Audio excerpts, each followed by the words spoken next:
తన కుమారుణ్ణి పోలీసులు అరెస్ట్ చేయలేదు, తానే పోలీసులకు అప్పగించారంటూ బండి సంజయ్ చేసిన వ్యాఖ్యలను సీఎం రేవంత్ రెడ్డి కొట్టిపారేశారు. నిజంగా ఆయన తన కుమారుణ్ణి సరెండర్ చేస్తే పోలీసులను ఇంటికి పిలిపించి అప్పగిస్తారు, కానీ అప్పా జంక్షన్ దగ్గర ఇవ్వరు అని తెలిపారు. కోర్టు పరిధిలో ఉన్నది. కన్న కొడుకును ఓ తండ్రి పోలీసులకు స్వయంగా అప్పగించినటువంటి సందర్భం ఏదైనా ఉందా? వాళ్ళ కన్న కొడుకును నేను తీసుకుపోయి విచారణకు సహకరించాలని చెప్పి నాకు సమాచారం వచ్చిన వెంటనే నా కొడుకును అప్పచెప్పిన. పోలీసులు స్పష్టంగా అరెస్టు చేసినామని చెప్పిండ్రు.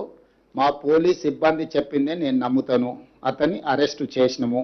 ఒకవేళ సరెండర్ చేస్తే వాళ్ళ పిల్లవాడిని వాళ్ళ ఇంట్లో పెట్టుకొని పోలీసులను పిలిపించి అప్పచెప్తారు. అప్పా జంక్షన్ మీ ఇల్లా నా ఇల్లా?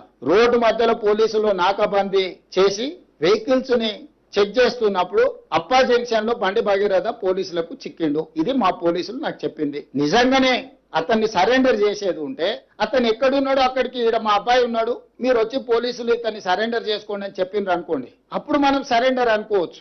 రోడ్డు మధ్యలో పోలీసులు అతన్ని కస్టడీలోకి తీసుకొని మేము అరెస్ట్ చేసినామని పోలీసులు చెప్తుంటే నేను పోలీసుల మాట నమ్మాలనా లేకపోతే రాజకీయ నాయకుల మాట నమ్మాలనా? మీరు చెప్పండి.